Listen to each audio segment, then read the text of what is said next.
نبوت کا دروازہ بند ہے، اب آپ کے بعد کوئی نبی، بولو اونچی آواز سے، کوئی نبی نہیں آئے گا، یہ ترجمہ نہیں کرنا، پھنس جائیں گے۔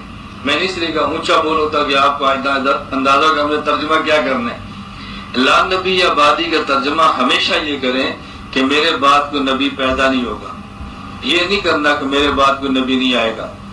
اگر آپ نے کہا نا میرے بعد کوئی نبی نہیں آئے گا تو قادیانی کہیں گے عیسیٰ علیہ السلام آئیں گے، آپ نے کہنا آئیں گے، تو آپ تو کہتے کوئی نبی نہیں آئے گا تو عیسیٰ علیہ السلام کیسے آئے؟ آپ کہتے ہیں جی وہ امتی ہونے کی حیثیت سے آئیں گے۔ قادیانی پھر پوچھے گا امتی ہونے کی حیثیت سے آئیں گے، نبی والی حیثیت ختم ہو جائے گی؟ اللہ جب نبوت دیتا ہے تو پھر واپس تھوڑی لیتا ہے، وہ نبی بھی ہوں گے امتی بھی ہوں گے۔